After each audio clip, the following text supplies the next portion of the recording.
Hello, and welcome to another session of Live in Room 210. Today I have the honor of interviewing Kyle Holmes. Hey, everybody. Welcome to the show. We are on the high seas today. Not calm, but not super rough either. Yeah. And yeah, it's good to have you here. Thank you. It's good to be here. So let's get to know a couple things about you. Starting off with anime, I feel like that's a good place to get to know where a person's at, is their selection of anime. Okay. What I will say is, as a kid, I didn't know I was watching anime until I was like, I want to say like 13. So it was like DBZ on Adult Swim. Like it always come on at night after Cartoon Network turned off. So like I was just always watching Dragon Ball Z. It was like my favorite anime, cartoon at the time for me. But then like as I got older, I noticed like, okay, it may not be the best, but it has a place in your heart. Uh-huh. And yeah, I think that like there's like a certain generation of people that don't get anime whatsoever. They're just like, why are you watching cartoons? But I think what it originally comes from is like a Asian studios back in the day when they wanted to tell a story. Like they didn't have money for like Hollywood type budgets to be able to do all the things they wanted to do. So in order to do so, they would express it through anime and animation. So the stories that they tell are, quite epic in everything that a Hollywood movie would be. Yeah,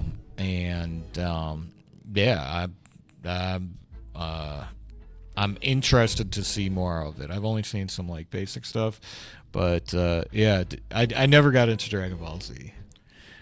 But like you said, that was an early one that you got into. What's something you got into a little later?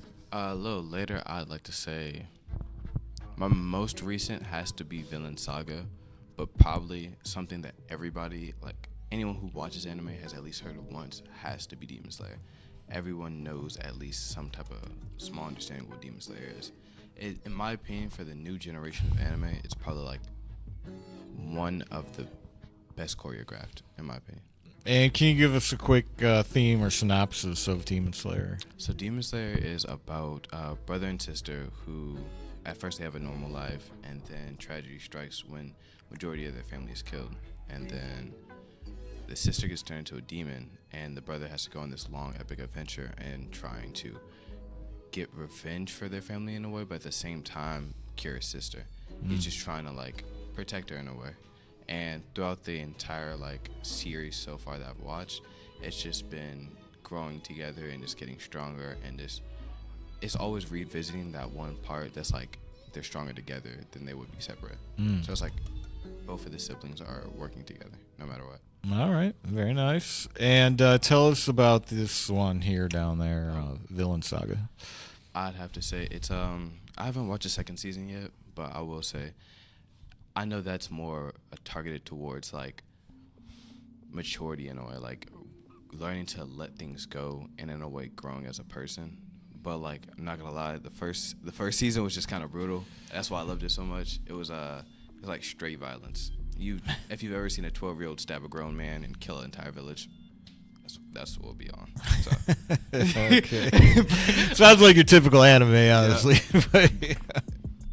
But I will say the growth part of it is very. You get to see every bit, like just how the character changes. It's pretty cool. Yeah, it is. Final thing I'll say on anime is a lot of times it's superior to Western storytelling and just the detail and the drama and what it gets into. All right, let's move on to another category that's been affecting me personally lately, which is favorite shoes. I have to get new sneakers. Mine are blown out. And it seems like you got some opinion on things. Let's talk about it. So I will never say that, one shoe is better than another because of brand, because everybody likes what they like. But I will say if I had to go off of like one of the most common shoes, which are Jordans. The best shoes in my personal opinion, like just off of looks, have to be Retro 4s. They just look amazing. They're clean. They're simple. But I did hear that they're not that comfortable, so it's like it has its goods and its bads about it. I really do like New Balances. Apparently, a lot of people say those are very comfortable as well, and some people can pull them off too. So it's like can never hate on those. And I'd have to say, Forces are like my favorite pair of shoes for like Nike wise, because like black, white, doesn't matter what type of Forces you have, they look nice. As long as they're clean, they look nice. All right, very nice, very nice. And along the same material plane as shoes is having cars, which are kind of your metaphorical shoe. True. And let's talk about a couple of the cars you like. In my opinion, I have like a really bougie taste when it comes to cars. Like if I ever get older, I know I would want a foreign car. So something like a Porsche, BMW, Audi, things like that. They look so nice to me, and they might not be the most reliable. I don't really know too much about cars, but the look itself is just speaks 1,000 words. Yeah, I will say there is a certain statement that you make when you roll up in any of these cars you mentioned, your Audi, BMW, or Porsche. Yeah, very nice. But I would have never guessed this. You're a motorcycle man as well. Yes, I really want a motorcycle. I'd have to say my reason why is they look so fun, but they're so much more affordable. Yep. Yeah, I even like the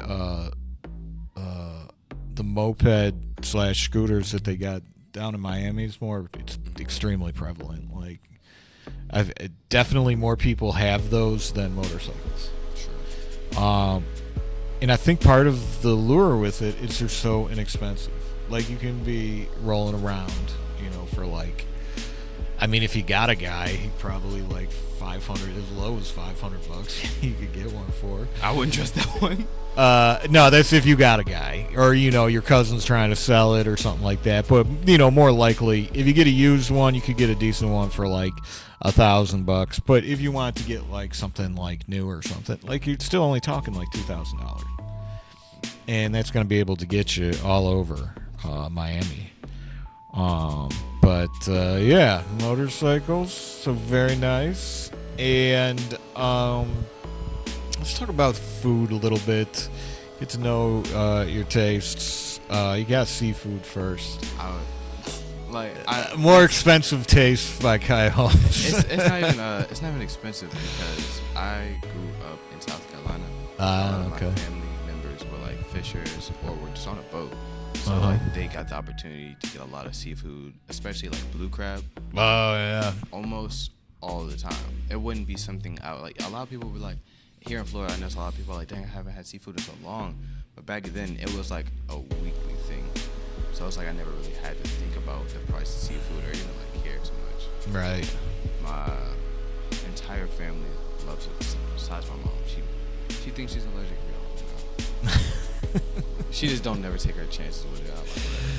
Right. Tell us some more. Well, let's jump to sushi on that tip. Sushi fan. I'm not gonna lie. When growing up, like not growing up necessarily, but like early teenage years, I really couldn't care for sushi. It wasn't something I was like going on my way to get. But I want to say in the past 2 years, I've had more opportunities to eat different types of sushi, and then like it gives me like a better understanding of it. I definitely have to say it's like a lot of times when people eat, they feel bad about what they're putting in their body, like because they ate such a big amount. Or sometimes when they're eating healthier, it's like I just really don't enjoy the taste of this food. That is probably like the best middle ground. Your food tastes amazing, but at the same time you don't feel like you're eating unhealthy. You feel like you're just eating something that's, what I'm saying, you wouldn't feel bad about if you just like crash 2 plates of sushi. Like, it don't matter. All right. And also we have barbecue. Give me your perfect barbecue plate. What's on it? All right, perfect barbecue plate. There, no doubt in my mind, there has to be wings. There cannot be wings. Barbecue wings? Yes, they Okay. have to. Okay. And not hot wings, because I would. Like hot wings aren't bad. I but always feel like I'm missing out if I don't get them hot. Like I feel like I regret it. I feel like okay. Or hot barbecue is also Hot a barbecue, thing. I use that as a supplement, but I would never like if we're talking about like a cookout, I would never bring hot wings. Okay. Okay. Fair. Uh, ribs, definitely ribs. All right. They're just delicious. You can't get enough of them. You gotta take like a 2 extra plates home. Very nice. And I feel like I'm gonna keep it on. I'm gonna be like as honest as possible. I feel like hot dogs really Yeah. they're overplayed. I don't like them. They're just there. They're there. They're just there. And burger? You can never go wrong with a burger. I feel like it's like for me. Because there's barbecue burger. Like you can put barbecue on your burger bun. True.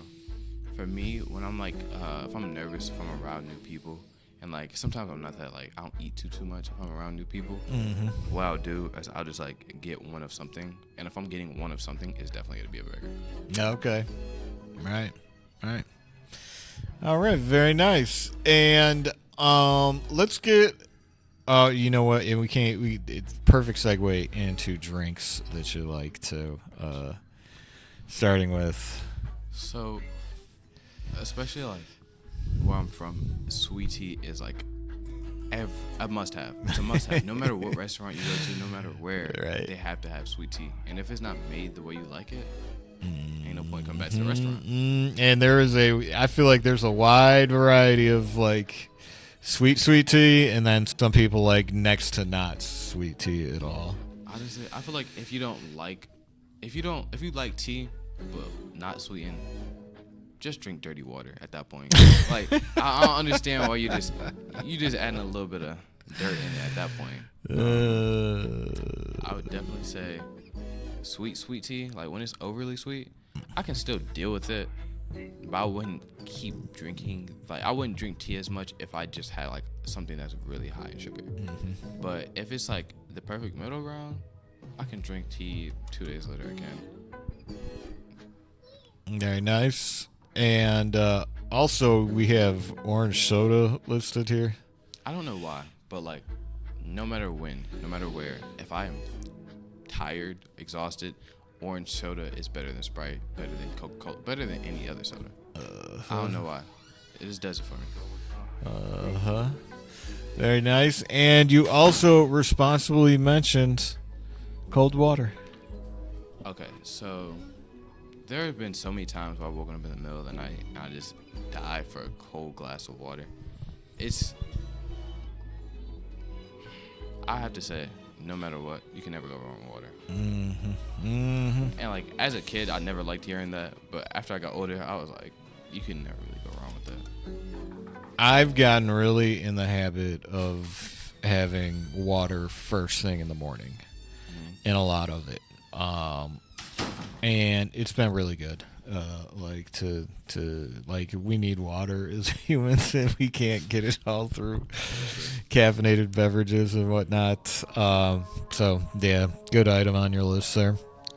All right, and let's get to some more of the good stuff here of goals. What are some of the goals that you got coming up that you're seeing in life? I would definitely have to say, if I could do track and field in college, that would be like a dream in itself. Even though a lot of people would just see that as like a small stepping stone, I feel like I would really enjoy that. That would be something I'm like really thrilled to do. What events would you like? Honestly, I'm just gonna get this out the way now. I'm never doing hurdles. Never. Because I've seen too many people fall and bust their stuff like in the middle of the entire school. Just because of some hurdles. No, I'm not doing that. In distance runners, not that either. I'm not trying to go for. No, I'm not doing 8 laps for fun. No. I mean, the people who can do it like that, they got that. But I'd rather be a sprinter. At most 400. Anything else, no.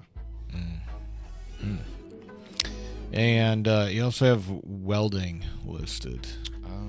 Is that the program you're currently in, or okay? Yeah, that's the program I'm in right now. It's pretty good. I just want to figure out how to go about it the right way to like make some serious money. I say like I don't have a problem with welding. It's pretty simple. It's something I could do for a long period of time. As long as I'm listening to music, I really wouldn't care. I wouldn't have a problem with my job, and I'd just be content with it. But I just want to know the amount of certifications I would need to like make the money I want. Mm-hmm. Very nice. And in another interview I was discussing, that's always been fascinating to me. And it's good that you got that little step up and you got that program going on.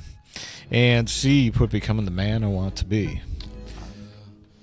I would definitely say that there weren't too many positive people, like role models in my life, but like in general, everybody has, you know what I'm saying, doesn't have the best role models sometimes. Some people do, a lot of people don't.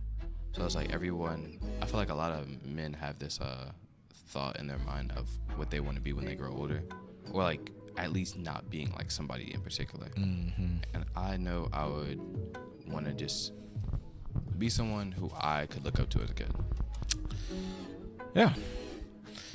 I like that. I'll also say too that like it's possible to be either like disillusioned sometimes because it's like, you know, tough as a kid to figure out like all these adults, you know, and you know, where you may realize somebody that you looked up to wasn't somebody to look up to, and vice versa. Somebody you kind of look down on, but then like later on you'd be like, you know what, like so-and-so was like actually a decent like person. You